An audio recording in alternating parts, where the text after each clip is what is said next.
Ini matematika kali-kali minongko atau matematika apa ini? Ini harus dihitung. Dan kita tidak bicara omong kosong gitu kan. Walaupun kami di daerah, KPU provinsi, KPU kabupaten kota, namun mentok di situ.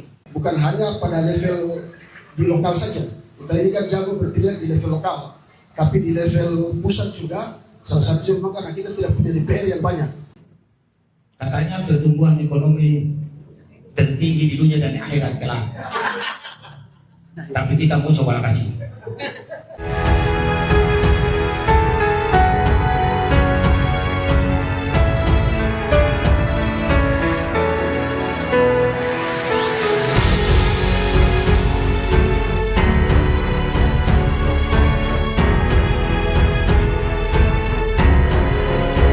Biasa kita panjatkan rasa syukur kita kepada Allah Subhanahu wa taala karena atas limpahan rahmat pada malam hari ini. Kepada Ibu Ketua saya persilakan. Kakak Sekwil dan seluruh pengurus DPW, DPD se-Provinsi Maluku Utara, adik-adik dari OKP dan juga perwakilan dari partai-partai, dari KPU, dari Bawaslu, pada malam ini hadir di kegiatan FGD dan juga berharap kehadiran Bapak Ibu sekalian pada malam ini kita bangun satu kesepakatan, tapi juga kita harus punya basis argumen dan juga data. Masukan-masukan dari Bapak Ibu sekalian kita jadikan sebagai satu kesepakatan untuk diusulkan ke pusat. Saya rasa Bapak Ibu sekalian, masukan-masukannya sangat kami harapkan, masukan-masukan segarnya untuk kita jadikan kesepakatan bersama. Pada Kakak Korwil Partai Nasdem untuk dapat juga memberikan arahan sekaligus memberikan berbagai macam informasi terkait dengan perkembangan politik nasional yang hari ini sedang berkembang. Sehingga ini menjadi paling tidak menjadi informasi awal bagi kita partai politik Maluku Utara untuk dapat mendorong agenda-agenda yang telah disepakati. Silakan Kak Korwil. Untuk mengamati perkembangan tentunya karena 2026 ini adalah momentum yang tepat kita mengikuti dinamika perkembangan di secara nasional terkait dengan revisi undang-undang pemilu, sehingga ini kita menjadikan sebuah topik yang harus dibawa ke publik. Bukan menjadi ide personal, tapi ini adalah harus menjadi ide komunal. Begitu juga pun tujuannya menjadi tujuan komunal. Menariknya adalah bahwa ide penambahan kursi itu pasti menjadi tujuan kita semua sama. Walaupun kita menyadari dari berbagai regulasi, pendekatan regulasi atau normatif saja mungkin dianggap tidak mungkin. Tapi kalau kita terpaku pada aspek normatif saja, saya pikir keliru. Ada hal-hal lain yang kemudian juga menjadi basis argumentasi yang perlu kita sampaikan juga secara luas. Nah, Badan Pemenangan Pemilu mencoba mengkonsepsikan itu dalam bentuk proses sederhana yang ada di tangan Bapak Ibu sekalian sebetulnya sebagai luar lingkup FGD kita pada malam hari ini. Kita mungkin tidak terpaku hanya pada soal tor yang disampaikan itu, berharap kemudian dengan kehadiran dari seluruh pemangku kepentingan di sini bisa menambah atau menggagas atau memberikan perspektif yang luas terkait dengan hal itu. Barangkali ada argumentasi-argumentasi lain yang bisa kemudian didorong. Yang kedua, dari aspek representatif bahwa kehadiran teman-teman partai politik tentu ada saluran secara struktural yang bisa disampaikan. Karena ini menyangkut penting bagi kami, bagi kita semua yang ada di Maluku Utara sebagai para politisi untuk bisa menyampaikan. Tadi di pengantar Ibu Ketua sudah menyampaikan khususnya dari pertimbangan geografis, demografis, kemudian administrasi pemerintahan. Memang Maluku Utara memiliki tingkat kesulitan yang cukup rumit sebenarnya. Tidak berbanding lurus dengan perkembangan kemajuan pembangunan di Maluku Utara. Apalagi Maluku Utara daerah yang berserikat maritim pulau-pulau yang mungkin di atas 80% masyarakat di pedesaan itu tinggal di pesisir. Yang praktis hampir tidak sentuh kalau kemudian keterwakilan politik itu hanya 3 kursi. Tidak akan terjadi percepatan pembangunan. Sementara kontribusi Maluku Utara cukup signifikan bagi Republik ini. baik dari pendekatan historisnya, bagaimana kemudian ada para leluhur kita yang kemudian telah memberikan kontribusi dari sisi politik terhadap pemerintahan ini, pemerintahan Republik. Kemudian yang kedua, kontribusi ekonomi yang cukup signifikan, membuktikan bahwa beberapa waktu belakangan ini pemerintah pusat secara nasional itu menyampaikan bahwa pendapatan pertumbuhan ekonomi cukup signifikan. Kita sudah memasuki fase kedua dari sisi pertumbuhan ekonomi. Kalau di zaman dulu, zaman pra kemerdekaan, zaman kesultanan, bagaimana kontribusi Maluku Utara terhadap hasil perkebunan. Nah, sekarang hasil tambang. Tapi kemudian kita mengalami pelambatan dari sisi pembangunan. Nah, keadilan representatif dari sisi inilah yang kemudian coba kita bawa sebagai sebuah wacana. Bersamaan memanfaatkan momentum pembahasan revisi Undang-Undang Nomor 7 2017. Lalu kemudian beberapa informasi khususnya terkait dengan saat ini Komisi 2 DPR RI bersama dengan pemerintah pusat sedang melakukan revisi Undang-Undang 7 tahun 2017 tentang pemilu. Karena itu di waktu saat ini oleh Komisi 2 DPR RI sedang menantikan masukan maupun menerima aspirasi yang akan disampaikan oleh berbagai macam masyarakat sipil termasuk dengan partai politik.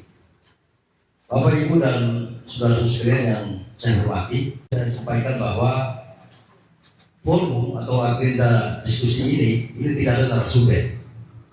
Ya. Kenapa kami namakan dengan FPD? Karena itu ada juga di sini kawan-kawan dari KPU, lalu kemudian kawan-kawan dari Bawaslu. Ini memang kalau kita mengikuti amanat Undang-Undang 7 tahun 2017 tentang pemilu, maka di peraturan KPU itu jelas pada pengalokasian jumlah kursi itu menggunakan basisnya adalah penduduk luas wilayah. Karena itu Bapak dan Ibu, saudara sekalian, sebelum saya memberikan mic ini kepada Bapak dan Ibu, saya minta kepada Ketua Wapilu Partai Nasdem Provinsi Maluku Utara untuk ada penegasan lagi. Karena ini lahir dari pikiran beliau, lalu didiskusikan lewat rapat partai, lalu kemudian saya diminta untuk menyampaikan informasi ini kepada berbagai macam pihak, termasuk di kawan-kawan KPU, Bawaslu, dan di sini ada akademisi, ya. Nanti sebentar kita akan diskusi. Tapi sebelum itu saya mohon Kakak Wapilu untuk dapat mempertajam lagi penegasan-penegasannya. DPR RI dari 580 dia akan naik menjadi 600. Rasio perbandingan jumlah penduduk Indonesia dengan jumlah anggota DPR RI juga masih kurang. Perlu ada penambahan. Karena itu seiring dengan pemekaran provinsi di wilayah Papua, mereka juga harus mendapatkan alokasi kursi untuk DPR RI. Nah, karena itu momentumnya, maka Maluku Utara juga harus masuk. Karena ada penambahan kurang lebih 20 kursi. Ada penambahan kurang lebih 20 kursi. Nah, sayang kemudian kita tidak manfaatkan momentum ini untuk berjuang bersama. Seiring juga dengan pembatalan putusan MK nomor 80 tahun 2022. Jadi yang tadi dibilang moderator plus Sekwil ini, kenapa itu kemudian dibatalkan? Pembuat undang-undang ini mau saja. Dong bikin-bikin, dong bagi-bagi saja barang ini. Karena dalam temuan Perludem, Jawa Barat 3 yang wilayah Bogor Cianjur itu tadinya 12 kursi, dia turun jadi 10 kursi. Nah, inilah yang kemudian menjadi kesempatan kita. Maluku Utara juga harus masuk gitu. Jangan orang berdiam-diam saja. Tompe luas wilayah yang begini besar, 1084 pulau. 89 yang dihuni. Dan kalau 3, maka konsolidasi kewilayahan dalam rangka reses dan macam-macam itu tidak terakomodasi dan tidak bisa kita orang berharap banyak. Apalagi dari dimensi kontribusi pembangunan nasional begitu besar Maluku Utara, terus orang begini-begini saja. Nah, tapi kalau orang juga tidak bisa berbuat, tidak bisa bikin, ya harus begini-begini saja. Nah, ini momentumnya sehingga menurut saya penting kita cakapkan bersama dan kita mengusulkan agar Maluku Utara masuk, diperhatikan. Kalau mungkin hitung-hitungan berkembang kemudian kenapa harus kalau kita menuntut cuma 4, ya 5 dong. Ya bisa juga. Nah, tentunya semua itu memiliki dasar argumentasi yang ilmiah. Ya, KPU ada peparannya. Yang sebelumnya adalah PKPU 2 tahun 2022 dan ada turunan di bawahnya adalah pedoman teknis. Dan pada saat tahapan pemilu berjalan, ada putusan Mahkamah Konstitusi nomor 80 tahun 2022 di mana KPU diberi kewenangan untuk menetapkan dapil. Awalnya di tahun 2004 itu KPU punya kewenangan penuh untuk melakukan penataan dapil, daerah pemilihan dan alokasi kursi. Nah, setelah itu tidak lagi. Kita menggunakan lampiran 3 di Undang-Undang Nomor 7 tahun 2017 sejak Undang-Undang Nomor 7 tahun 2017 diterbitkan. Nah, ini problemnya sehingga walaupun kami di daerah, KPU provinsi, KPU kabupaten kota melakukan uji publik, kemudian meminta masukan pandangan dari seluruh stakeholders pemangku kepentingan, namun mentok di situ karena akan kembali ke lampiran 3, lampiran 4 Undang-Undang Nomor 7 tahun 2017. Sesuai dengan undang-undang, alokasi kursi minimal adalah 3 sampai dengan 12. Jumlah penduduk Indonesia sekitar 2 jutaan, kursi 580. Nah, 580 yang awalnya adalah 575 di tahun 2019. Nah, kemudian menambah karena ada pemekaran provinsi Papua Induk dan Papua Selatan, Papua Tengah, Papua Pegunungan dan seterusnya, maka disitulah ada penambahan 580 kursi DPR RI khususnya. Nah, kemudian dalam kita penataan daerah dapil tentunya kita memegang teguh terhadap 7 prinsip. Prinsip apa saja? Kesetaraan nilai suara, kemudian ketaatan pada sistem pemilu yang proporsional, proporsionalitas, integral wilayah berada dalam cakupan wilayah yang sama, kohesivitas dan kesinambungan. Ini standar internasional yang diadopsi di Undang-Undang Nomor 7 tahun 2007. Untuk pengaturan penataan dapil sendiri ini, mulai dari DPR, DPRD provinsi, DPRD kabupaten kota, ini diatur dari Undang-Undang 12 2003 sampai terakhir di Undang-Undang Nomor 7 2017.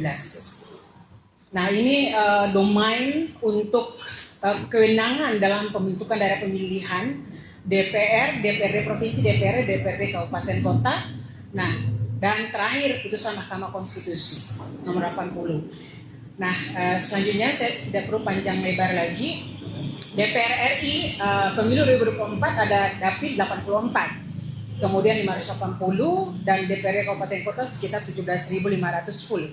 Selanjutnya, ini exercise yang kami KPU RI lakukan, ya. Jadi di dapil seluruh Indonesia, baik itu di Pulau Jawa, Sumatera, Kalimantan, Maluku.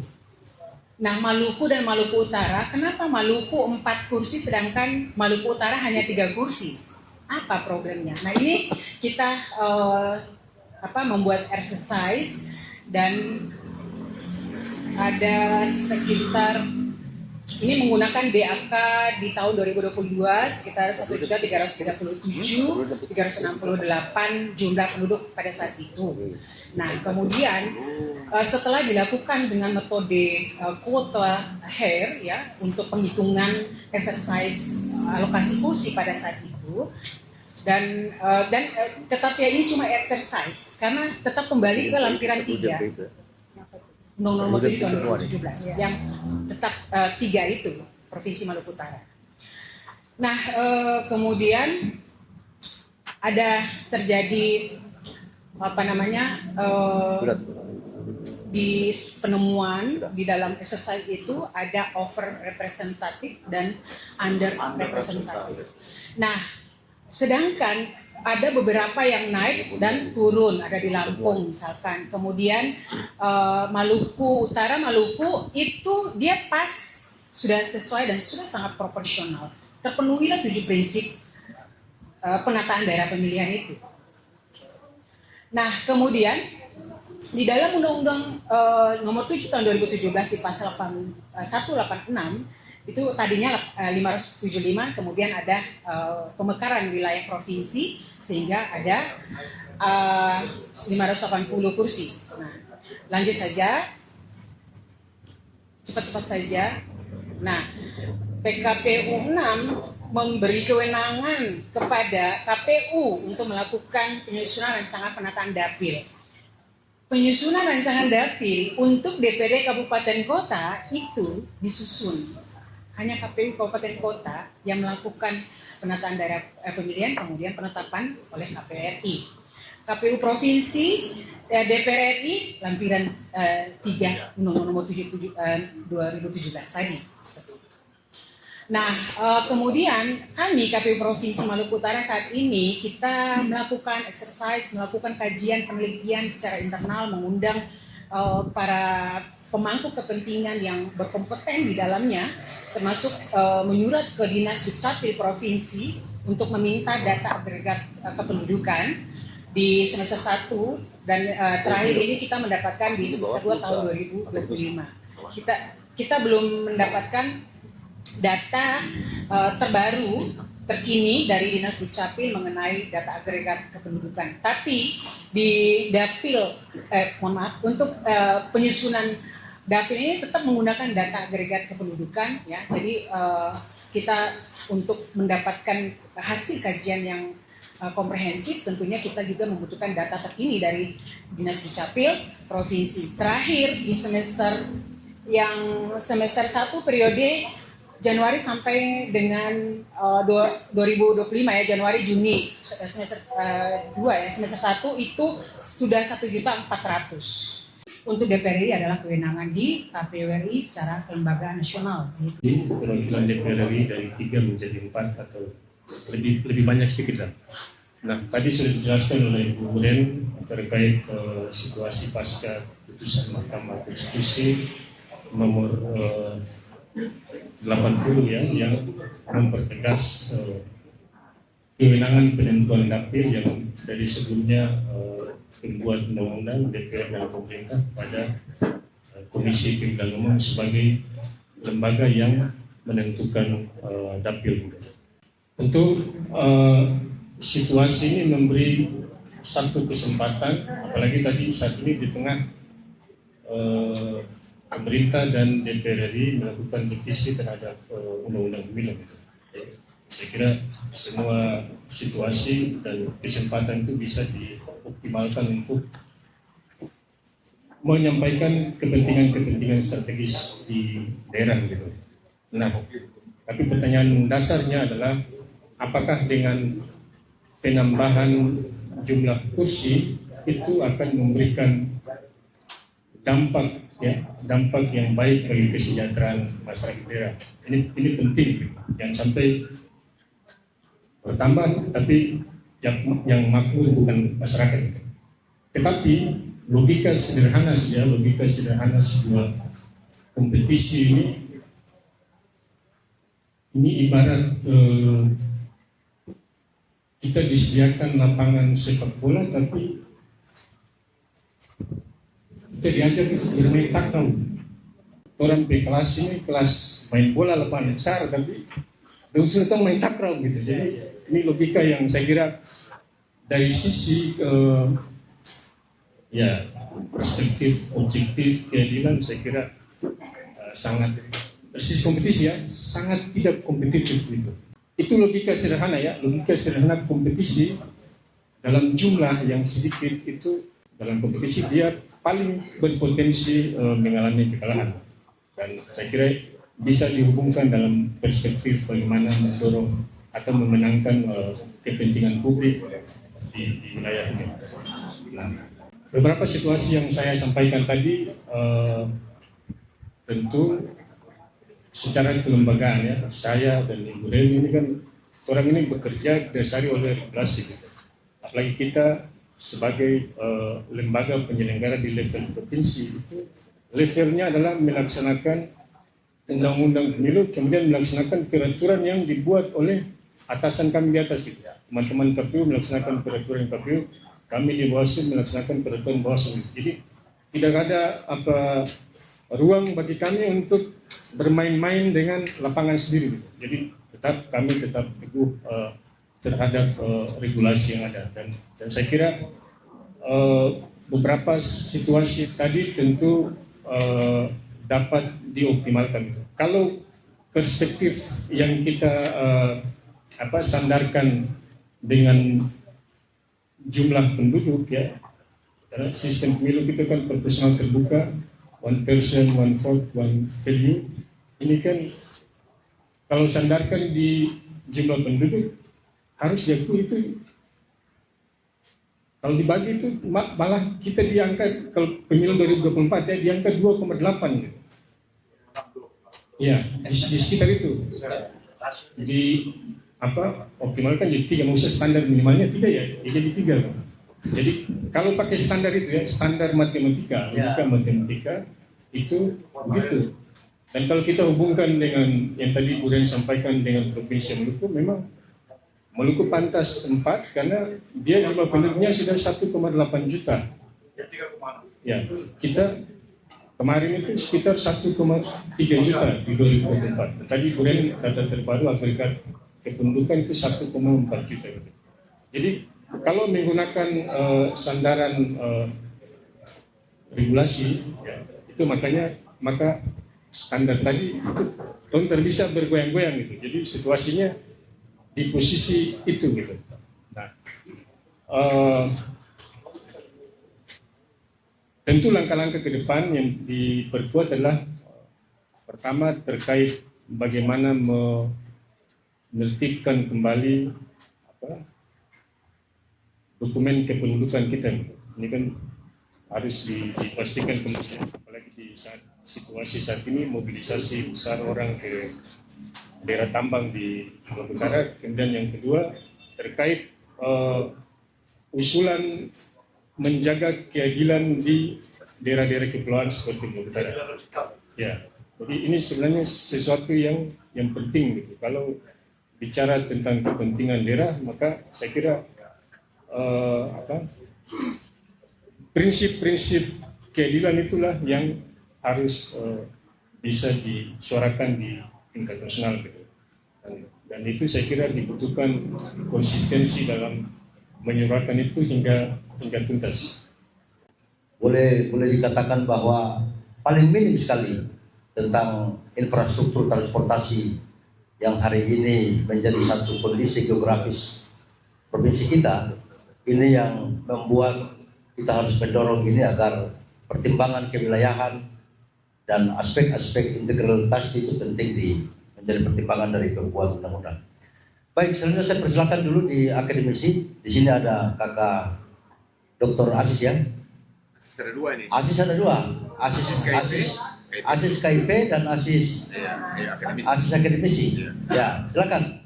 Perdebatkan soal ini penduduk ini besar atau soal konsep jumlah penduduk. Tapi kita harus lebih fokus pada bagaimana eksistensi lembaga DPR ini.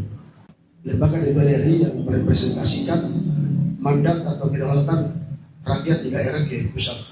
Tentu kalau kita review kembali, refleksikan kembali di negara kita ini, sejak diproklamirkan juga memang ada satu pertanyaan kalau kita baca buku tentang sejarah ketatanegaraan itu, memang negara ini dibentuk tidak ada orang, misalnya kurang sekali orang-orang di Indonesia Timur.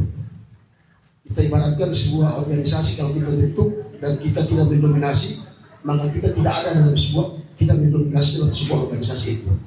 Saya bukan menyinggung soal itu, tapi pada konteks historis juga ini harus kita review dan kita harus kritik bahwa kemudian konsep penentuan kursi berbasiskan pada jumlah penduduk sangat tidak fair dan bias terhadap konsep pemerintahan atau keadilan di Republik ini, saya kira. Dulu kalau kita baca tentang problem historis antara Soekarno dan Hatta, itu soal-soal begini juga. Hatta sering berdebat kalau kita berbicara tentang, ada yang memperdebatkan kepada Soekarno ketika Republik ini berdiri. Dia mengatakan bahwa ketika negara kita berdiri dan kita sepakat sebagai satu kesepakatan bahwa Pancasila itu sebagai dasar negara, saya merasa di Republik ini dari 5 sila ada 1 sila yang belum kita implementasikan, yaitu sila kelima, keadilan sosial bagi seluruh rakyat Indonesia. Justru ada perspektif lain bahwa salah satu kemarahan Hatta itu dan dia mengundurkan diri dari wakil presiden saat itu, salah satunya persoalan ini. Nah, maksud saya bahwa menurut saya ini wacana yang dalam ilmu hukum saya kira sebuah konsep cita-cita hukum yang nilai-nilai konsep hukum yang saya kira kita harus sampaikan bukan hanya pada level di lokal saja. Kita ini kan jago bertindak di level lokal, tapi di level pusat juga. Salah satunya memang karena kita tidak punya DPR yang banyak. Saya tanya-tanya di Asis Hasim itu, kira-kira dari 580 kursi, kalau kita tiga kursi itu berapa persen? 0,0, nolnya paling kecil lagi, bukan nol besar. Nah, artinya dari konsep itu juga kita melihat bahwa memang negara ini tidak adil dalam menyusun bagaimana representasi kursi DPR sebagai representasi yang sangat penting. Saya kira saya tidak bahas lagi apa itu DPR. Bayangkan saja kalau ada kepentingan Maluku Utara dibahas di forum itu yang sangat mendesak, sangat darurat dan sangat penting, lalu kemudian cuma 3 orang yang bersuara itu. Kalau kita mau voting misalnya, ya nggak ada gunanya.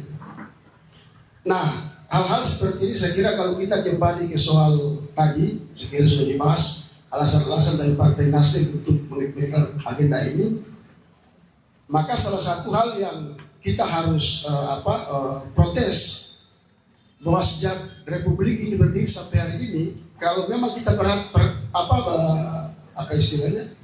pertahankan sistem pemilihan, sistem pemilihan pemilu dengan kuota kursi dengan konsep kependudukan ini nanti kita, bagi saya mungkin ini nanti sampai kiamat kita nggak boleh seperti ini. Maksudnya kita akan susah untuk berkembang. Maka kalau kita bicara juga soal konsep-konsep baru, teori baru tentang ketatanegaraan sangat dibolehkan untuk merekonstruksi, berubah tentang konsep-konsep yang memang tidak kontekstual lagi atau tidak cocok dengan kondisi sosial kemodernan sekarang ini.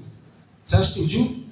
Saya pernah diskusi dengan Dade juga. Saya bilang begini, dari awal ini konsep ini sudah pernah dibahas, sudah lama juga dibahas soal ini juga. Artinya begini, Maluku Utara ini jangan dijadikan satu objek yang untuk membangun negeri ini. Kalau dalam konteks politik ya, keadilan politik itu hanya dijadikan sebagai misalnya dapur bagi Republik ini, tapi dalam konteks distribusi kekuasaan, khususnya dalam representasi keterwakilan DPR, itu juga tidak menjadi satu pertimbangan. Maka saya tidak bahas lagi itu tadi itu. Saya sepakat dengan salah satu alasan bahwa penambahan kursi mungkin bukan cuma 3, bukan cuma 4, mungkin ditambah lagi. Bukan 4 saja. Kalau kita lebih mau lagi lebih fair lagi, mungkin 10 kursi. 1 kabupaten 1 kursi. Tidak ada yang tidak boleh di negeri ini. Tidak ada yang tidak boleh di negeri ini selama itu adalah kepentingan dan hak yang diberikan oleh konstitusi sendiri.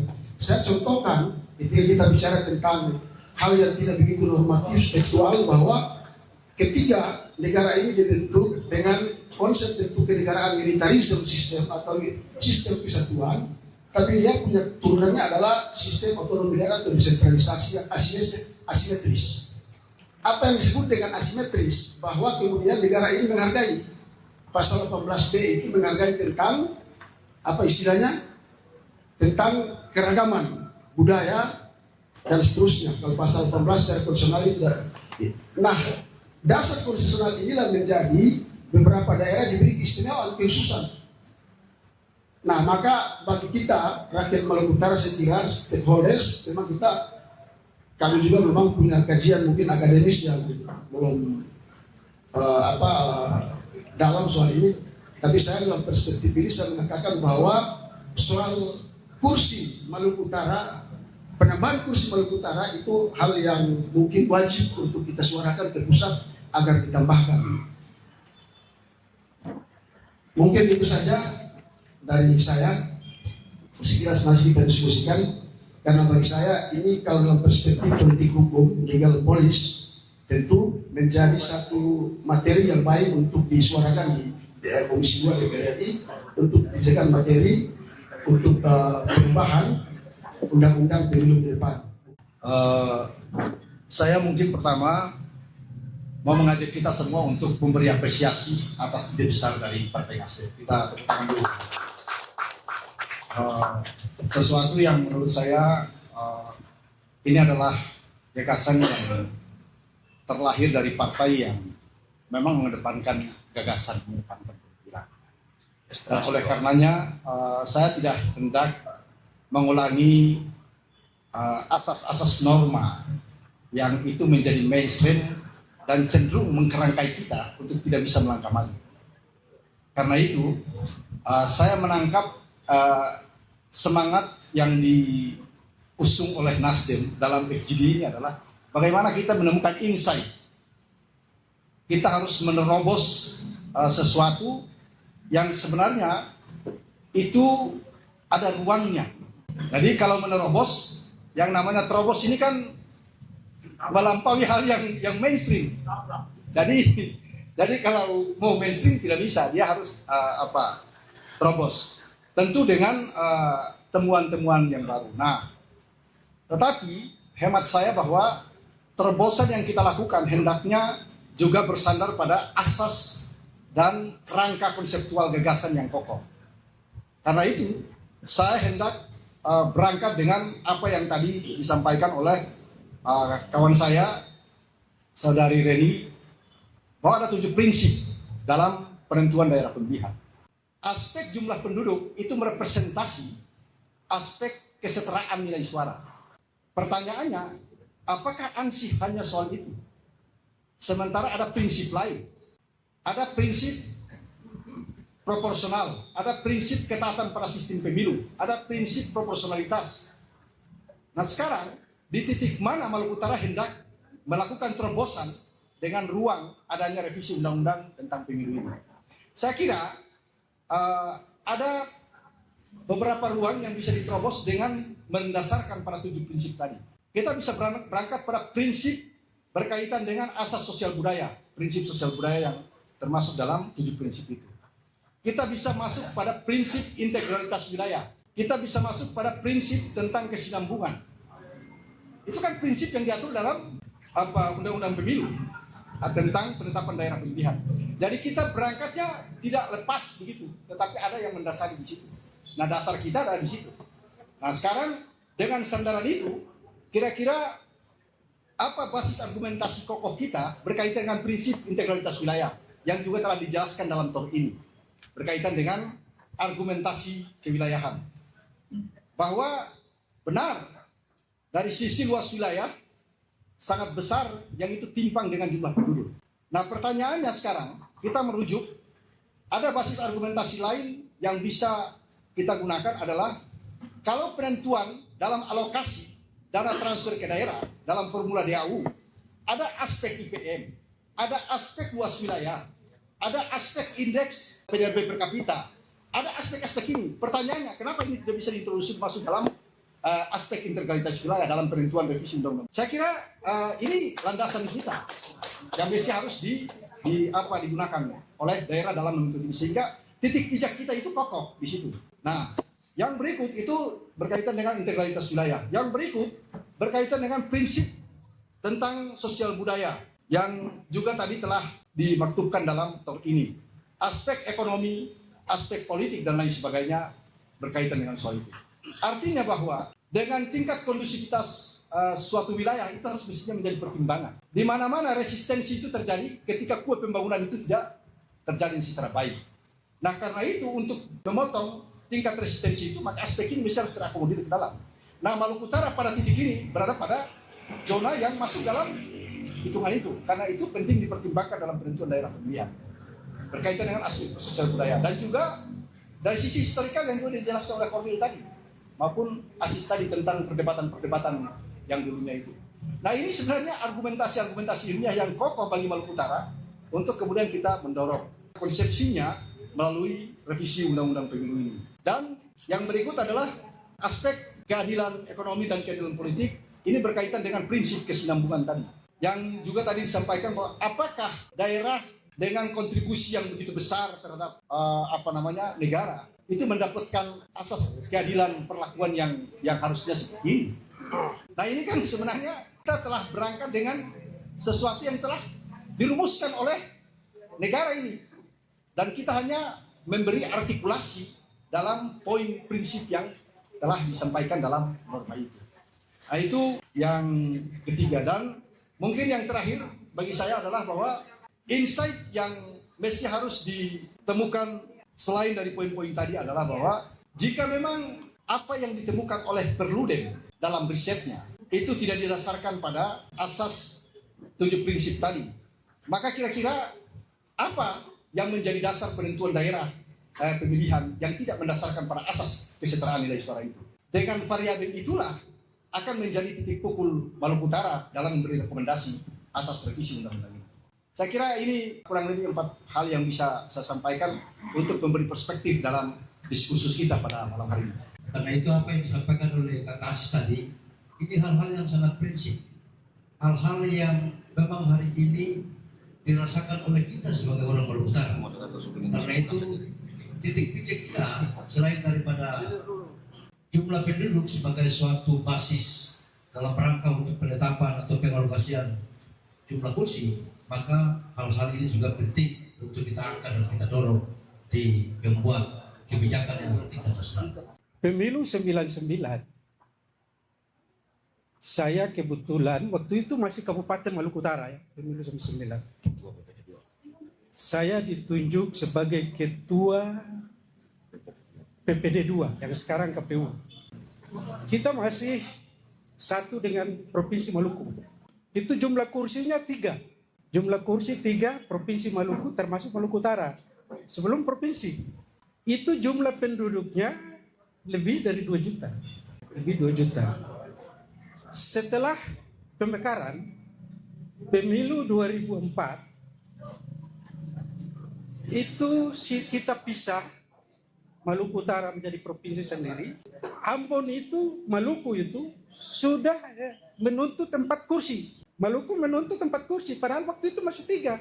Tapi dia tuntut harus 4 kursi. Akhirnya diberikan oleh pusat, menjadikan 3 kursi menjadi 4 kursi. Kalau jumlah penduduk kita sekarang yang sudah mencapai 1.800.000, 1.300.000, 1.400.000 kalau jumlah penduduk kita.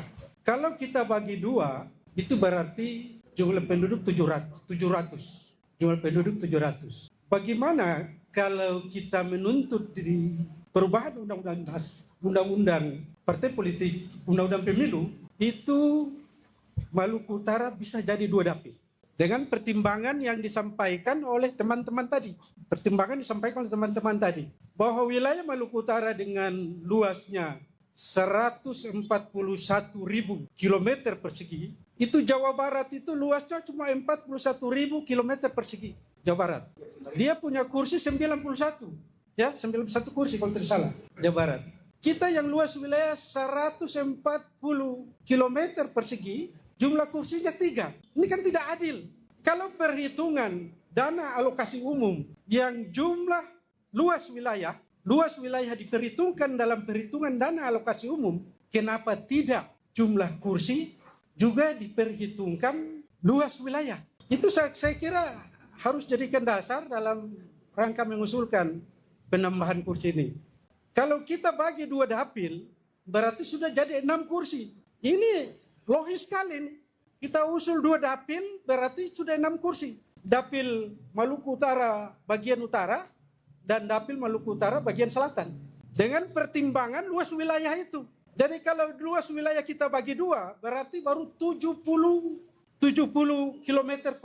ribu kilometer persegi. Masih luas dari Jawa Barat. Yang jumlah kursi terbanyak 91 kursi. Nah kita cuma minta 6 kursi saja kok. Masa tidak bisa diperhatikan? Nah untuk itu saya mintakan agar supaya kita bisa menyusun draft usulan itu. Dengan mempertimbangkan luas wilayah dibandingkan dengan luas wilayah di Jawa. Bikin perbandingan yang luas wilayah di Jawa. Ya. Sehingga Komisi 2 bisa memperhatikan usulan kita atau dijadikan kajian akademis untuk usulan itu. Kajian akademis. Jadi harus pertemuan khusus lagi, yang lebih kecil lagi timnya. Pertemuan khusus tidak terlalu besar jumlah orangnya, terbatas, mengarah pada penyusunan draft usulan. Penyusunan draft usulan dengan 2 dapil, yaitu dapil Maluku Utara bagian utara dan dapil Maluku Utara bagian selatan. Nanti kita hitung jumlah penduduk, jumlah kabupaten, kota, dan jumlah penduduk masing-masing dapil itu sendiri. Saya kira itu yang paling utama. Kemudian selanjutnya DPR yang kita harapkan, anggota DPR yang bisa memperjuangkan kepentingan Maluku Utara. Sampai hari ini kan tidak ada. Sampai hari ini kan anggota DPR itu kan cuma sekedar ya apa saya mau bilang, memenuhi kuota daerah. Yang penting dia turun di dapilnya, dia menyampaikan sesuatu, yaitu sesuatu yang sesuai program pemerintah itu. Tapi tidak ada pemikiran yang lebih jauh tentang apa yang kita bahas malam ini. Harusnya anggota DPR juga, wakil Maluku Utara itu memikirkan hal ini. Tapi kan tidak. Nah ini soal kepentingan Maluku Utara ke depan yang lebih besar, toh dia tidak perjuangkan. Jadi ke depan ini harusnya kita punya anggota DPR, kalau kita berhasil bisa 2 dapil, anggota DPR yang bisa kita banggakan untuk kepentingan Maluku Utara ke depan. Pertumbuhan ekonomi yang terbesar di dunia Maluku Utara, 34%. Tertinggi di dunia. Dan di akhirat kelak. Tapi kan masyarakat tidak merasakan pertumbuhan itu. Yang merasakan itu orang yang garap tambang itu. Yang merasakan itu orang yang garap tambang. Dari kontribusi Provinsi Maluku Utara untuk pertumbuhan ekonomi secara nasional, terbesar adalah Maluku Utara. Kenapa tidak kita menuntut 2 dapil di Maluku Utara? Ya kan? Jadi kontribusi Maluku Utara terhadap pertumbuhan ekonomi secara nasional itu sangat besar adalah Maluku Utara. Kenapa tidak kita memperjuangkan 2 dapil untuk Maluku Utara? Jadi 6 kursi. Saya kira ada aspek-aspek lain yang kita harus bahas lebih jauh. Tapi saya kira malam ini tidak perlu saya sampaikan kecuali pertemuan-pertemuan yang terbatas. Barangkali kita bicara lebih jauh tentang hal Maluku Utara. Goim, jadi kita hanya menuntut keadilan. Keadilan itu bukan berarti menyamakan semua daerah itu sama, tetapi memperlakukan daerah sesuai dengan beban dan DP tantangan dihadapi. Itu yang dimaksud oleh Koim tadi. Lalu saya persilakan dulu kepada komit ya. Setelah komit itu habis Abang Caken, baru nanti pimpinan partai politik yang muda-muda ini. Silakan komit. Saya tertarik dengan 2 pemikiran. Yang pertama, Bapak dari akademisi yang mengusulkan 10 kursi untuk Maluku Utara. Kemudian yang kedua, pikiran Pak Im. Saya bahkan bukan 2 dapil, Pak Im. 3 dapil. Enggak, serius. Ini serius. Ini serius. Jadi kita usul ada 2 tangga. Tangga pertama ada 10 masing-masing kabupaten 1 calon, dari maka Maluku Utara ada 10 calon. Pikiran tadi itu. Kemudian yang kedua baru kita usul 3 dapil untuk daerah provinsi Maluku Utara. Bukan 2 dapil, Pak. Ya. Saya rasa dukung saya supaya bukan 2 dapil tapi 3 dapil. Jadi usulan kita menjadi yang pertama kita usul 10 dapil. 1 kabupaten 1 kursi. Kenapa tidak? Melihat geografis Maluku Utara dan hasil tambang kita ini menyumbang ke Indonesia ini berapa, Pak? Ini harus dihitung. Dan kita tidak bicara omong kosong gitu kan. Kita benar-benar serius untuk Indonesia. Masa kita cuma kasih 3 kursi dengan hasil begitu banyak kita sumbang ke pemerintah pusat. Dari usulan kita harus argumentasi termasuk dengan Maluku Utara menyumbang tambang kita ke Indonesia, itu harus dimasukkan dalam pikiran kita. Jadi ada pertama adalah 10 kursi sesuai dengan kabupaten kota, dan yang kedua 3 kursi. Apakah 3 dapil? 3 dapil berapa kursi?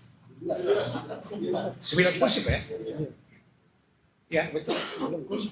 Jadi usulan kita seperti itu, Pak. Jadi saya singkat saja, kita jangan terlalu banyak panjang lebar. Terima kasih saya secara pribadi kepada Ibu Ketua Nasdem dan Partai Nasdem yang menggagas pikiran cerdas ini.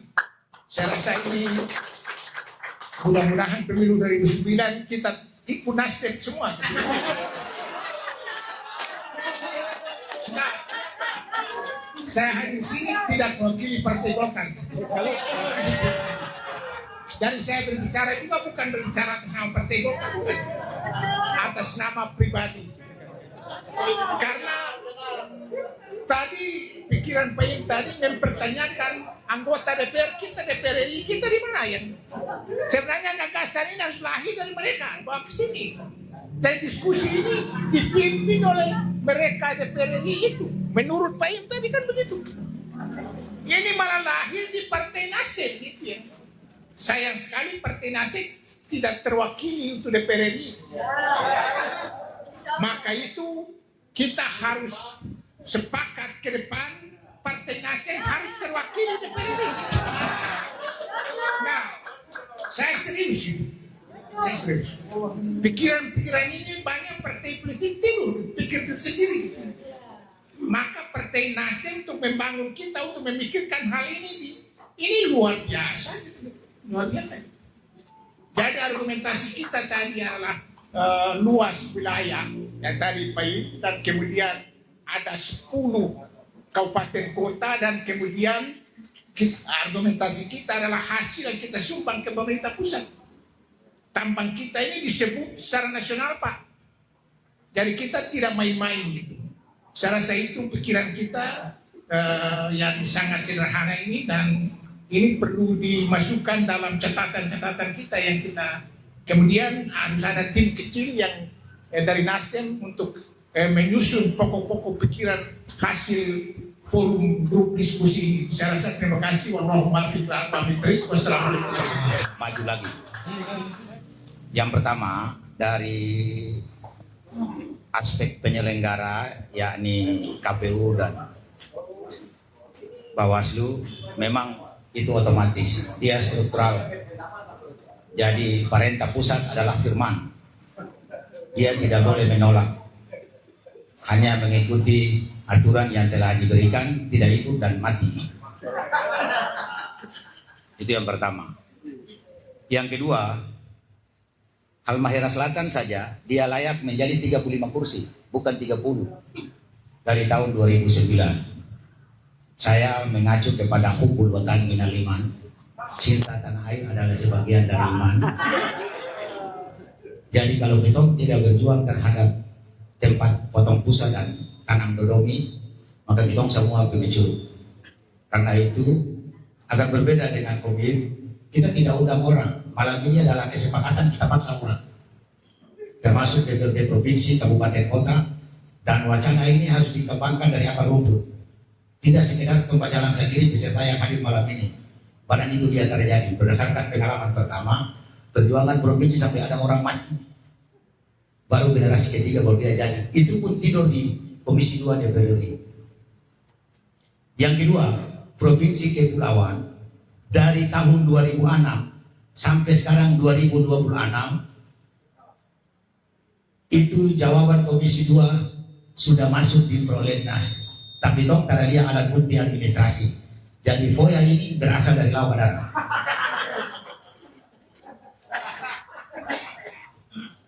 Dari 8 provinsi menjadi 12 provinsi sekarang. Provinsi kepulauan. Itu juga normatif karena yang urus itu gubernur masing-masing provinsi dan KNPI. Tanda tangan mulai dari Ambon sampai di Kepulauan, moco semua. Rapat melahirkan rapat, pertemuan melahirkan pertemuan. Saya khawatir jangan sampai Nasdem kumpul orang malam ini yang akan datang bahas ini lagi. Saya mau Nasdem menggagas ini dengan langkah-langkah konkret, membentuk tim dan paksa orang-orang pemberontak. Saya mau tuh berontak karena harus asas kepantasan dan kewajaran yang dapat dari komitmen perjuangan orang bersama. Berdasarkan pengalaman itu, maka kita harus paksa semua orang, termasuk Komisi 2. Jangan cuma memenuhi syarat SPPD, tak boleh lagi. Mau dikasih habis negara, mau harus bawa ke daerah menuntut ini. Katanya pertumbuhan ekonomi tertinggi di dunia dan di akhirat kelak. Tapi kita mau coba kasih. Karena itu saya minta dengan hormat Nasdem yang terlalu berani mengambil keputusan untuk mengundang kita semua, itu panggil itu alumni-alumni pemberontak itu supaya turun jalan kayak Cimot, kayak siapa lagi begitu. Oh itu Cimot. Kayaknya kita mesti turun gunung ini, Bung Cimot. Nah, soal partai politik, saya kira ini juga penting. Cuma mesti dengar perintah pusat lagi terhadap. Kalau pusat perintah moneter itu kan pecah. Nasdem harus undang stakeholder. Nasdem harus undang organisasi mulai dari kampung-kampung sampai organisasi resmi. Baru teriak bersama barang ini dia jadi. Kalau cuma ikut jalur formal itu normatif, barangnya terjadi. Barang ini mesti meronta. Tong tak bikin negara kong tutup pihak. Dari saya sementara itu saya mau Nasdem jangan nekat cuma batas malam ini. Karena ini butuh ongkos, butuh otak, butuh otot. Ada 4 O yang dibutuhkan, asal yang pakai O yang terakhir itu ontal. Demikian dan saya bila itu hidayah. Wassalamualaikum warahmatullahi wabarakatuh. Kita tidak main-main Bang Cakit. Oh, mantap. Jadi forum ini disiapkan itu lahir dari sebuah kesadaran dan sebuah realitas yang memang kita rasa barang ini. DP Saki, DP Tara Adil, tuh, termasuk dengan menurut saya terjadi pengkhianatan terhadap negeri ini. Karena itu perlu kita merontak sedikit. Kan tentara makar ini, begitu, tentara makar itu menuntut suatu keadilan yang memiliki basis argumentasi yang ilmiah, basis argumentasi yang masuk akal. Jadi tidak sekedar omon-omon ya kata Doni Lau begitu. Jalan paling rasional, paling realistis untuk bisa mencapai ke sana. Kita memang punya, kalau saya lihat dari penjelasan KPU tadi dan Bawaslu dan juga apa yang kita baca pada aturan undang-undang kita, bahwa fondasi demokrasi one person, one vote, one value itu yang menjadi dasar besar penentuan bahwa pembagian kursi itu berdasarkan pada suara. Dan menggeser itu ya berarti menggeser fondasi demokrasi. Dan yang kita dorong ini adalah sebuah pengecualian demokrasi yang begitu sangat bergeser bisa dibilang. Nah, kalau kita mau Maluku Utara juga berbeda dapilnya atau lebih dari satu dapilnya, dasar undang-undangnya yang harus kita rubah. Tapi kembali lagi kalau saya tadi ada konsep dasar one person, one vote, one value. Dan kalau Maluku Utara memang ini terkait dengan 7 prinsip integritas wilayah atau cakupan wilayah yang sama, maka Maluku Utara tidak memenuhi syarat untuk dibagi menjadi beberapa dapil kalau kita pakai undang-undang ini. Kalau saya saya ingin bicara pada langsung pada tawaran solusi ya. Yang pertama saya ingin mengingatkan bahwa kita perlu mengingatkan juga pada senator kita, pada perwakilan kita, bahwa yang terpenting bukan hanya soal kuantitas, tetapi juga kualitas. 3 kita geser ke 4 juga kalau kualitas sama, ya bullshit, sama saja. Kita fokus pada peningkatan kuantitas. Nah, saya lihat pada minimal kalau kita tidak bisa menggeser prinsip dasar one person, one vote, one value, minimal kita bisa mendorong ada dua prinsip yang harus ditambah pada 7 prinsip. Minimal 1 adalah prinsip tentang luasan wilayah, keterwakilan dari luasan wilayah. Kemudian yang kedua, prinsip pada sejarah, budaya, dan juga kemajemukan yang ada di Maluku Utara. Kembali kepada prinsip yang pertama, one person, one value, one vote, one value. Kalau kita masuk pada prinsip, kita tambahkan pada prinsip keterwakilan luasan wilayah, apabila itu tidak sejalan dengan fondasi demokrasi, ya kita bisa berargumen bahwa laut, bumi, dan air maupun makhluk hidup, hewan dan sebagainya yang hidup di Maluku Utara ini adalah bagian dari negara yang harus dihitung. Mohon maaf agak keluar, tapi kalau memang itu harus menjadi argumen kita argumenkan. Kemudian saran saya yang berikutnya adalah kita mendorong penambahan KTP. Berdasarkan data Permendagri, berdasarkan data Kemendagri, itu ada kurang lebih 5 juta, diprediksi ada 5 juta masyarakat Indonesia, penduduk Indonesia yang belum ber-KTP. Bahkan pada satu penelitian oleh peneliti dari Universitas Surakarta, bahkan mencapai 26 juta sekian yang belum ber-KTP. Kalau kita bagi secara provinsi, boleh saja di Maluku Utara terdapat kurang lebih 1 jutaan orang yang belum ber-KTP Maluku Utara. Padahal berdasarkan Permendagri nomor 74 tahun 2022, jika dia sudah menetap lebih dari 6 bulan dengan bermaksud untuk menetap, atau sebaliknya dia menetap belum sampai 6 bulan tapi tidak bermaksud untuk menetap, mungkin tidak memenuhi persyaratan itu. Tapi kalau dia sudah lebih dari 6 bulan dan dia bermaksud untuk menetap, kita bisa mendorong dia untuk ber-KTP Maluku Utara. Dengan datangnya begitu banyak orang di Maluku Utara dengan perputaran ekonomi yang begitu pesat di kota Ternate atau bahkan di daerah industri di Halmahera sana, saya pikir mungkin sebenarnya yang menduduki Maluku Utara ini lebih dari 3 juta orang.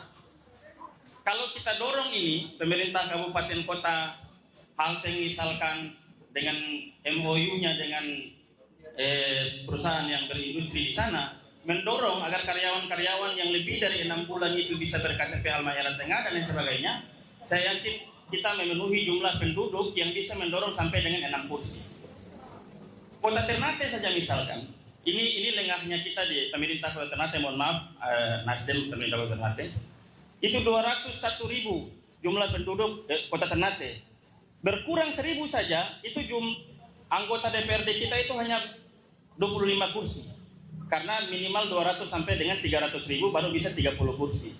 Berkurang 1.000 saja, semakin banyak yang pindah ke Halteng untuk kerja di Halteng dan ber-KTP Halteng misalnya, kita sisa 25 kursi, tengah sisa berapa, selatan berapa, dan seterusnya.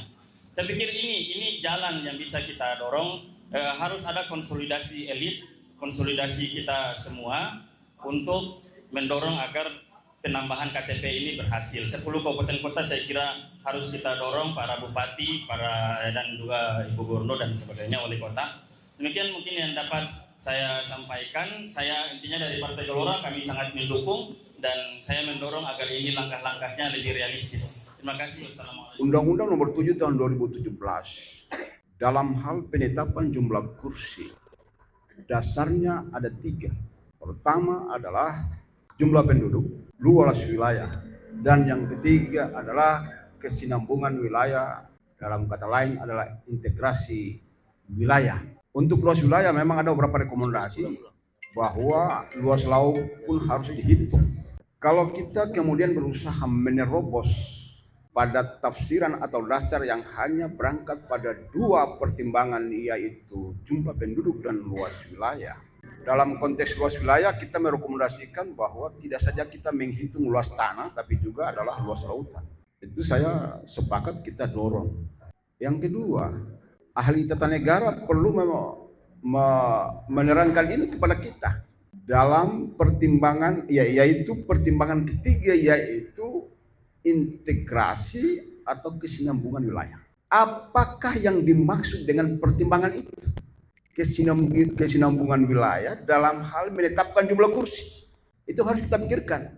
Apakah yang dimaksud dengan integrasi wilayah adalah daerah yang punya peluang untuk bisa terjadi integrasi, ataukah peran daripada wilayah tertentu yang mengintegrasikan wilayah lain?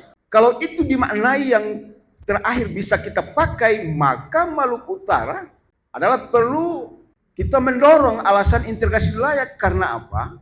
Makhluk yang namanya Irian Barat, luas wilayah dengan seluruh kandungan sumber daya alam, dan kemudian memberikan kontribusi besar pada pertama integrasi bangsa dan kemudian pendapatan negara, maka sangat realistis, maka sangat argumentatif kalau poin ini dimasukkan pada alasan mempertimbangkan integrasi atau kesinambungan wilayah. Itu pandangan saya. Tapi apakah pakar tata negara atau teman-teman yang lama di politik ini memaknai integrasi atau kesinambungan wilayah yang menjadi pertimbangan jumlah kursi? Itu seperti apa? Yang ketiga, kalau kemudian kita hanya, tadi ada narasumber lain atau yang berpendapat bahwa 1.400.000 sudah bisa kita mendapatkan kursi atau penambahan 1 kursi menjadi 4. Ini matematika kali-kali minongko atau matematika apa ini? Di situ jumlah kursi, 1 kursi itu sama dengan 480.000 jiwa. Kalau 480.000 jiwa dikali 3 itu baru sehari 1.400.000. Kita sudah 1.400.000.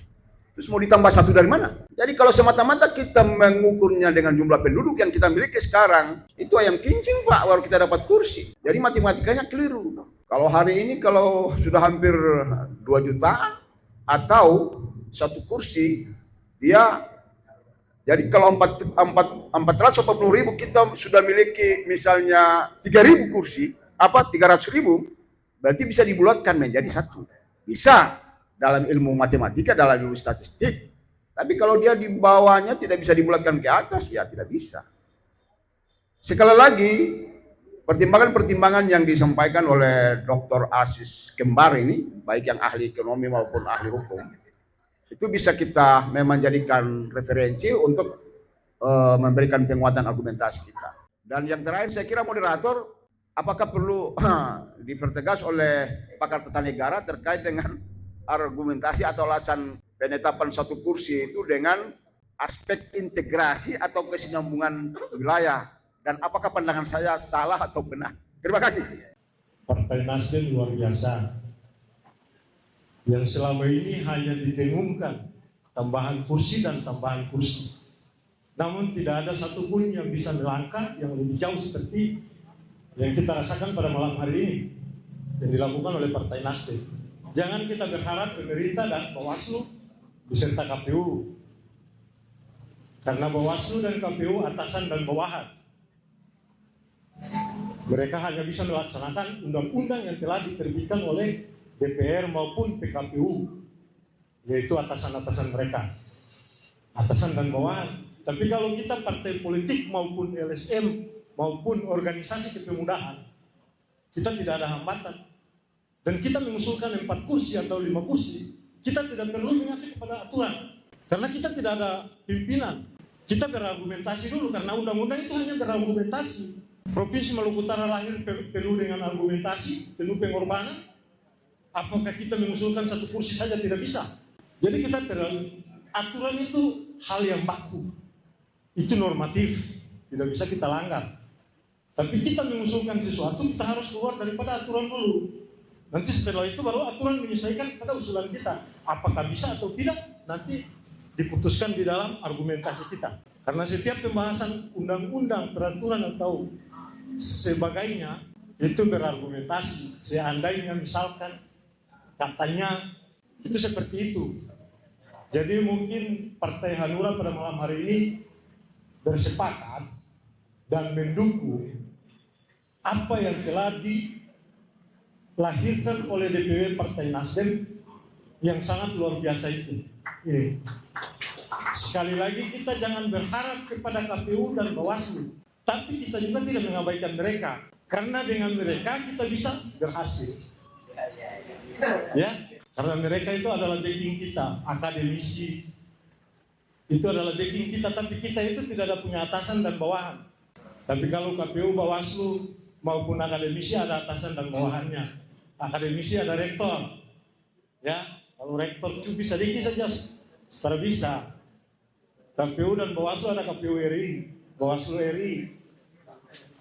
Jadi dalam hal ini Partai Hanura memberikan apresiasi dan mendukung sepenuhnya apa yang telah dilahirkan ide dan gagasan oleh DPW Partai Nasdem. Memunculkan sebuah pertanyaan, apakah tuntutan kita dari alokasi kursi sebagaimana yang dituangkan di dalam Undang-Undang 7 2017 junto PKPU 6 2023 yang itu menjadi rujukan dalam pemilihan 2024-2029 kemarin dengan angka 3 kursi, maka apakah menjadi urgen untuk dilakukan penambahan menjadi 4 kursi pada pemilu 2029 nanti ataukah tidak? Maka 1-2 minggu yang lalu memang saya melihat Komisi 2 DPR RI bersama dengan 3 pakar tata negara, Prof. Jimli, Prof. Mahfud, dan Dr. Refli Harun melakukan RDP. Tetapi saya belum melihat apakah salah satu item yang itu menjadi pembahasan krusial adalah soal penambahan jumlah atau alokasi kursi pada daerah pemilihan. Yang saya ikuti belum sampai pada soal pembahasan itu. Tapi kalau kita melihat, kalau kita menggunakan studi komparasi dengan melihat jumlah kursi yang dimiliki oleh Maluku Utara dibandingkan dengan jumlah kursi yang diperoleh atau dimiliki oleh Sulawesi Barat atau Sulbar, di PKPU 6 2023 di lampiran 3 itu memang Sulbar itu mendapat 4 kursi, sementara Maluku Utara mendapat 3 kursi. Sementara kalau kita urai menggunakan pendekatan jumlah penduduk, maka sesungguhnya selisihnya tidak jauh. Kalau Maluku Utara itu 1,4 juta jiwa, maka Sulbar itu lebih dari 10 juta jiwa. Artinya selisihnya tidak terlalu jauh. Dan kalau kita menggunakan pendekatan luas wilayah, maka saya kira sangat jauh. Dibandingkan dengan Sulbar itu hanya di angka 16.000 kilometer persegi, maka saya kira ini tidak berbanding lurus. Begitu juga kalau kita menggunakan perspektif jumlah pulau. Maluku Utara dengan 89 pulau berpenghuni, sementara Sulbar itu hanya 69 pulau. Kalau kita menggunakan studi komparatif itu, maka sesungguhnya Maluku Utara berhak juga mendapatkan alokasi kursi minimal 4. Nah, maka apakah yang menjadi pertanyaan itu urgent ataukah tidak? Maka jawabannya adalah urgent. Oleh karena dalam konteks pembentukan kelembagaan negara, DPR ini kan kita posisikan sebagai kalau digiring pada ranah pembagian kekuasaan atau tadi mungkin Bang Aziz Hakim belum sempat menguraikan tentang pembagian separation of power atau distribution of power. Di bawah kekuasaan legislatif dalam konteks pembentukan kelembagaan negara, kan kita punya guidelines yaitu konstitusi. Kalau misalnya dengan alokasi kursi 3 ini ternyata tidak ada kemajuan dan tidak ada pemerataan dalam konteks pembangunan, Artinya representasi 3 kursi di DPR RI dari Maluku Utara itu tidak maksimal atau tidak cukup mampu bersuara karena secara kuantitas itu jumlahnya sedikit, maka perlu dilakukan RDP dengan Komisi 2 DPR RI untuk melakukan penambahan. Oleh karena guideline kita adalah pembentukan kelembagaan negara itu adalah untuk memajukan kesejahteraan umum, mencerdaskan kehidupan bangsa dan ikut melaksanakan ketertiban dunia. Saya mengunderline pada konteks memajukan kesejahteraan umum. Nah, kalau hari ini Maluku Utara secara kuantitas jumlah keterwakilan yang duduk di Parlemen RI itu hanya 3 orang, dan secara personalitas tidak memiliki kapasitas intelektual dan tidak memiliki daya dompet yang kuat, maka menjadi urgent bagi partai-partai di Maluku Utara merekomendasikan ke pimpinan pusatnya ataupun bisa dibentuk tim independen di Maluku Utara yang dinahkodai oleh Partai Nasdem, karena ini gagasan yang saya kira cukup brilian digelontorkan oleh Partai Nasdem Maluku Utara, maka segera melakukan penyampaian secara resmi ke Komisi 2 DPR RI lewat Bang Rifki Nijami, sehingga dilakukan RDP, dan hal-hal yang disampaikan itu adalah berkaitan dengan kepentingan-kepentingan. Kalau dalam konteks ilmu konstitusi Bang Imo, kita ini kan dalam tahapan pembahasan di DPR RI ini. Jadi ada hukum yang berlaku saat ini, yaitu Undang-Undang 7 2017, Junto 6 PKP 6 2023 itu dengan hanya mengalokasikan 3 kursi, itu yang disebut dengan ius constitutum, hukum yang berlaku saat ini. Tetapi kita forum ini mengidealkan ke depan, kita mencita-citakan ke depan yang itu ada di dalam ilmu konstitusi yang disebut dengan ius constituendum.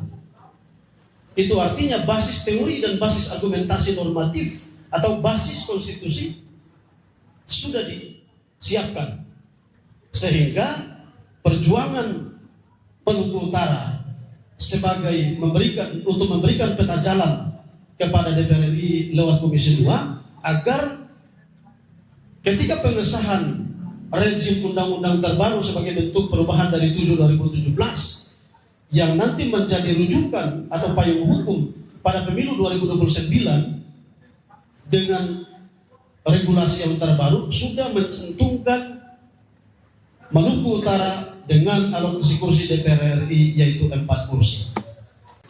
Berdasarkan data statistik 2026, jumlah penduduk Provinsi Maluku Utara itu 1.400.000. Itu artinya bahwa kalau secara normatif bahwa kita memiliki sudah masuk memiliki 4 kursi. Tapi saya sepakat bahwa tadi menurut Pak Dokter bahwa kita bisa 2 dapil. Komit bilang bisa 3 dapil. Yang mungkin kita bisa 4 dapil berdasarkan wilayah kerjaan. Mungkin saja. Untuk itu saya ingin mengajak kita semua bahwa kelas kursi 4 sampai 10 itu menurut saya sangat gampang dan ringan. Kenapa? Malam hari ini kita tahu bahwa senator dan penggagas kita tahun 99 hadir pada malam ini. Semangat juang 99 kita lahirkan pada malam ini bersama dengan Partai Nasdem. 4 kursi itu sangat kecil. Kenapa? Ada beberapa indikator yang kita melihat. Contoh misalnya luas wilayah dihitung. Kita punya luas wilayah itu besar. Laut kita belum hitung. Sedangkan Maluku Utara diapit oleh 1000 sekian pulau yang ada di Provinsi Maluku Utara. Yang paling terpenting adalah kita menyumbang APBN begitu besar di Provinsi Maluku Utara. Berdasarkan data statistik pertumbuhan ekonomi kita adalah 32%. Nah untuk itu pada malam hari ini saya mengajak para teman-teman tokoh-tokoh pemikir tahun 99 yang hadir pada malam ini. Kita harus turun gunung untuk bagaimana memperjuangkan yang bukan cuma 3 tapi bisa 10, bisa 8, bisa 6. Jangan sampai apa yang disampaikan oleh Abang Caken tadi bahwa hanya sekedar pertemuan lahir pertemuan, kebijakan lahir kebijakan. Saya menggarisbawahi tadi apa yang disampaikan oleh Dr. Aziz bahwa wilayah kita tiap bagian 3 kursi di DPR RI.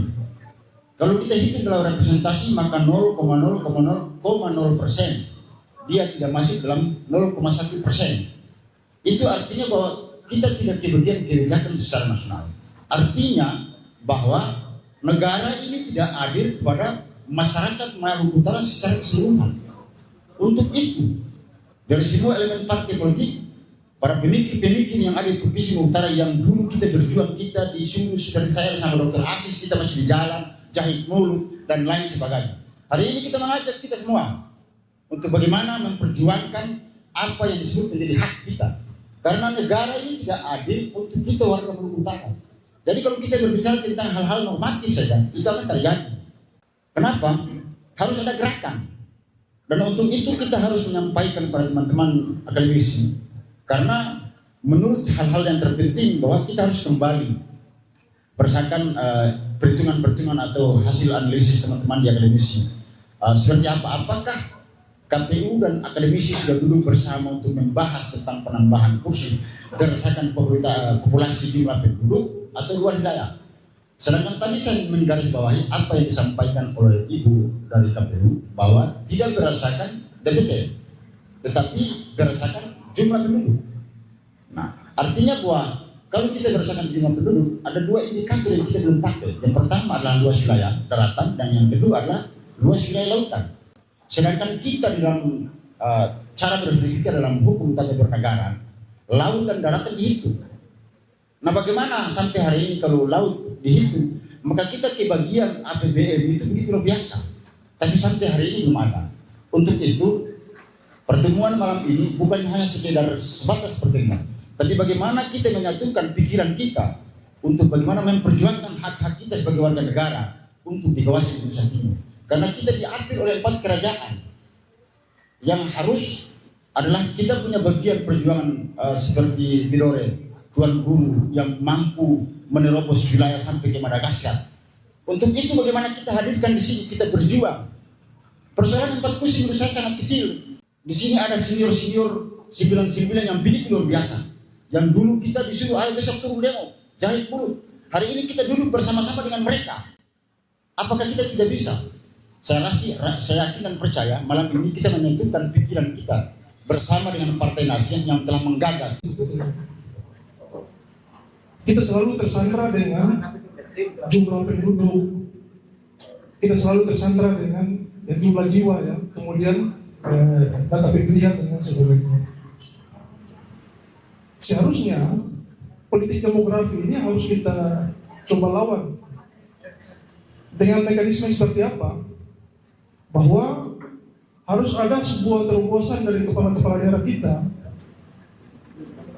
bahwa bagaimana cara kita meningkatkan jumlah penduduk kita. Salah satunya yang disampaikan oleh teman-teman dari partai politik tadi, dan itu sudah pernah dicoba oleh Halmahera Tengah ketika Kakak Imo waktu jadi wakil bupati di sana. Itu salah satu caranya. Dan yang kedua adalah bagaimana kebijakan pemerintah daerah untuk meningkatkan tingkat kelahiran dengan kebijakan misalnya subsidi terhadap kelahiran bayi misalnya. Yang selama ini kita misalnya terjebak pada 2 anak cukup. Bagaimana kalau misalnya kita 5 anak gitu, 3 anak disubsidi oleh pemerintah? misalnya. Sehingga kalau misalnya ini politik demografi ini kita tidak terobos sampai kapanpun, kita akan tersandar dengan regulasi-regulasi dan norma-norma yang sudah ditetapkan dan kita tidak bisa akan berbicara banyak. Kemudian yang kedua, kami menyetujui usulan penambahan kursi DPR RI untuk Dapil Maluku Utara dengan skema beberapa pun yang telah diusulkan tadi, tergantung bagaimana kemampuan kita untuk menyampaikan dan berbicara lebih keras lagi di DPR RI. Ini kita komparasikan antara Maluku Utara dan Jawa Barat. Jawa Barat itu jumlah penduduknya kurang lebih 50 juta. Kalau dibagi dengan 91 kursi itu lebih dari 500.000. Sementara kita ini ada 1.300.000 sampai 1.400.000. Kalau dibagi 3 kursi itu hanya kurang lebih 450.000. Nah, kalau itu pertanyaannya, apakah keterwakilan itu mewakili orang atau mewakili komunitas? Kalau mewakili orang berarti ini tidak adil dong. Di Jawa Barat mewakilinya lebih dari 500.000, di Maluku Utara hanya 450.000. Tentu bukan mewakili orang, tetapi mewakili komunitas. Oleh karena itu, dapil itu dibagi per provinsi. Karena disitulah dia mewakili sosialnya, mewakili budayanya di situ. Karena negara ini bukan dibangun di atas tanah yang tidak bertuan, tetapi dibangun di atas kesepakatan para raja-raja Nusantara. Oleh karena itu, dapil-dapil itu dibagi per provinsi. Nah, oleh karena itu, saya mungkin sepakat bahwa dari duo ASIS dan duo senior tadi, bahwa kita harus melakukan terobosan.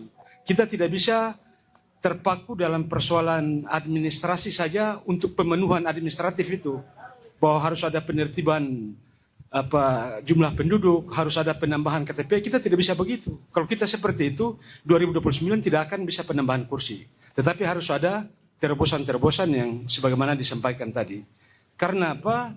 Kalau pemilihan itu dia bukan mewakili orang per orang, oleh karena itu bahwa memang kita berbicara terkait dengan prinsip-prinsip hukum benar. Tetapi pada prinsipnya juga bahwa tujuan hukum itu bukan hanya kepastian hukum. Tapi kepastian hukum itu bisa diabaikan untuk bisa mencapai kemanfaatan hukum dan keadilan itu sendiri. Jadi oleh karena itu saya kira harus ada terobosan bahwa kita tidak sekedar menghitung jumlah kursi itu dengan jumlah penduduk saja, tapi dari komunitas-komunitas itu. Oleh karena itu, saran saya bahkan bukan 1 dapil, 2 dapil atau 3 kursi menjadi 4 kursi, bukan. Tetapi harus dibagi proporsi setiap provinsi itu dibagi sama rata. Iya, saya langsung saja. Pertama, dari banyak penjelasan tadi, dari aspek normatif, kemudian historis, geografis, semuanya sudah disampaikan. Untuk itu,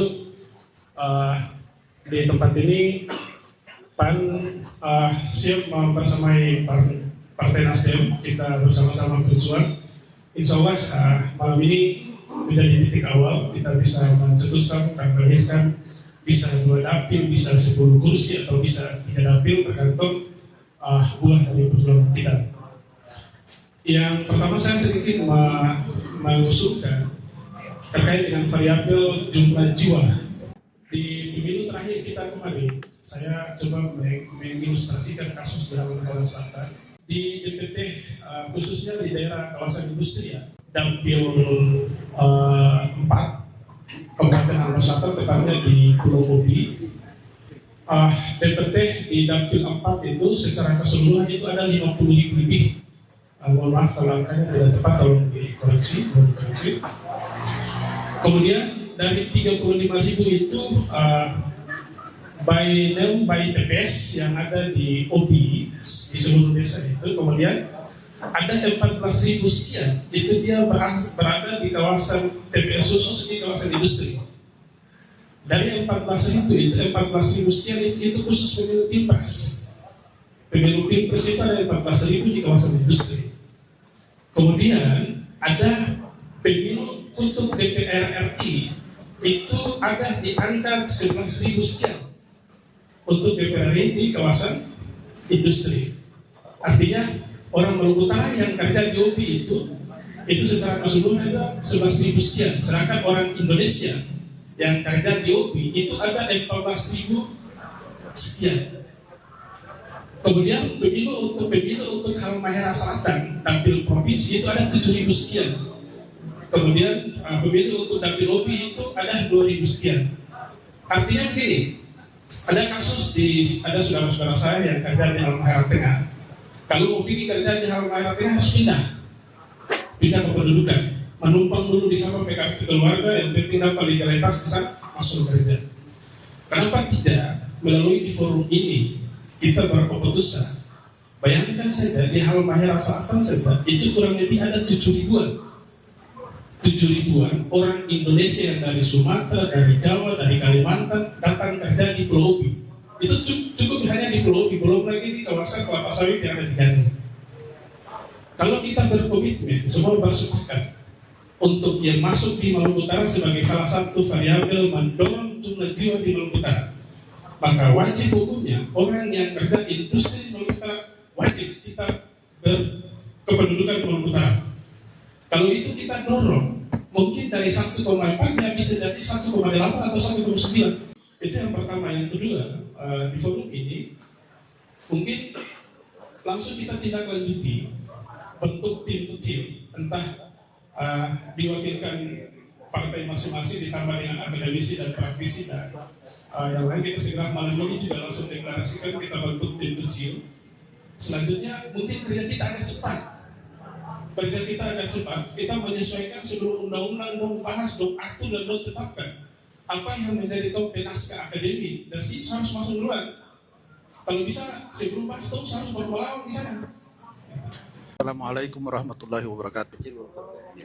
Mudah-mudahan apa yang saya sampaikan ini tidak mengurangi apa yang sudah disampaikan oleh para pemikir-pemikir yang luar biasa ini. Saya barangkali hanya berangkat dari pengalaman saya selaku mantan penyelenggara KPU, karena aturan yang ada ini kita berangkat dari aturan pada tahun atau 2023. Di 2024 juga masih menggunakan aturan 2023 yang dasarnya adalah pada jumlah penduduk. Memang kalau saya berpikir jumlah penduduk ini menjadi formulasi dan menjadi variabel utama dari sekian banyak variabel dalam perencanaan atau pengembangan apapun, maka jumlah penduduk itu selalu menjadi dasar dari sekian banyak variabel yang menentukan. Oleh karena itu saya kira apa yang sudah dicantumkan dalam peraturan baik oleh PKPU 6 2023 dan Undang-Undang 7 2017 itu, saya kira itu juga suatu pembahasan yang sangat luar biasa yang pada malam ini kita coba mengulanginya kembali untuk coba meramu satu rumusan sehingga rasa keterwakilan dan rasa keadilan itu bisa diperoleh oleh kita juga. Saya mungkin melihat pada persyaratan minimal dan persyaratan maksimal kursi dari seluruh dapil yang ada. Persyaratan minimal 3 kursi dan persyaratan maksimal 10 kursi atau bahkan mungkin 12 kursi. Memang ada beberapa wilayah atau dapil yang memperoleh kursi yang sama dengan kita di Maluku Utara. Misalnya seperti Kalimantan Utara, seperti Gorontalo, dan mungkin Papua Barat.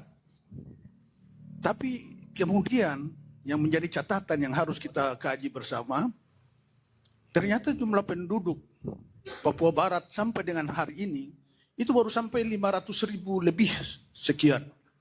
Jumlah penduduk Kaltara sampai dengan hari ini masih 700.000 sekian. Artinya dari jumlah penduduk itu, apabila kalau kita menggunakan formulasi dari KPU Pusat, kita menggunakan formulasi jumlah penduduk wilayah atau dapil dibagi dengan jumlah penduduk nasional, kemudian dikalikan dengan jumlah kursi nasional, mereka itu mungkin ada di 0,5 kursi atau 1, sekian kursi. Sedangkan kita ini sudah lebih dari 1.300.000 lebih jumlah penduduk.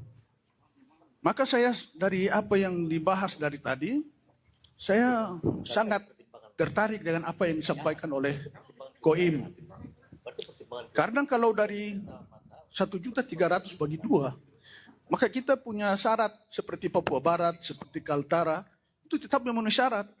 Kita mungkin ada di 1, sekian kursi atau 0, sekian kursi, tapi karena adanya minimal itu dibulatkan menjadi 3 kursi. Sehingga kalau digunakan Koim punya usulan itu, kita bisa memperoleh 6 kursi karena 2 dapil. Nah itu yang ingin saya sampaikan. Sehingga sekian banyak formulasi yang disampaikan juga itu menjadi catatan. Tapi juga yang apa yang Koim sampaikan itu sangat menarik untuk saya. Demikian, billahi taufiq wal hidayah. Wassalamualaikum warahmatullahi wabarakatuh. Kebetulan Adinda ketuanya, secara sikap kami juga mendukung bahwa ini terobosan yang dilakukan oleh DPW Nasdem tentunya untuk kemajuan dan pembangunan di daerah Provinsi Maluku Utara, tapi kami berpandangan yang berbeda bahwa ini bukan hanya soal demokrasi justice, tapi kami melihat bahwa tentu karena sebagaimana yang tadi sudah dijelaskan dari penyelenggara pemilu, teman-teman partai politik, akademisi, dan tentu dari ayahanda 2 pegiat demokrasi juga yang hari ini masih konsisten, daging semua pembahasannya. Nah, tapi kami melihat bahwa spatial justice ini harus diperkuat juga, keadilan kewilayahan. Karena Provinsi Maluku Utara hari ini yang daerah terisolasi, yang pertama indikator, dan yang kedua pulau terpencar, dan yang ketiga adalah soal transportasi. Saya kira 3 kursi ini tidak secara fungsional, tidak merepresentasi dengan kompleksitas problem yang ada di Provinsi Maluku Utara. Nah, itu tentu kami juga mendukung agar dalam proses pemilu nextnya di 2029 3 kursi itu kurang representasi juga, agar supaya proses semua peserta pemilu di nextnya di 2029 itu mementingkan sistem non transferable vote. Artinya pemilu tidak dilihat hanya berdasarkan agregat ya, rasio penduduk yang kalau misalnya di PS 2029 1,280 itu kalau misalnya dibagi dengan standar pemilu representasi 1 kursi yang 487. Kalau PS data Dukcapil dan Pusat Statistik hari ini yang 1,3 lebih penduduk di Provinsi Maluku Utara itu baru 3,50. Artinya masih minus 40%, Bang. Nah, maka dengan demikian kami juga berpandangan dari OKP tentunya berharap ini diperkuat lewat spatial justice, bahwa representasi siapapun misalnya yang didorong ke Senayan di 2029 next di pemilu 2029 itu bukan saja dilihat berdasarkan dengan populasi, bukan berdasarkan dengan representasi jumlah penduduk yang ada di Provinsi Maluku Utara. Dan tentu sekali lagi Bang, kami dari OKP DPD Gemini Provinsi Maluku Utara sangat mendukung DPW Nasdem Provinsi Maluku Utara. Mungkin itu.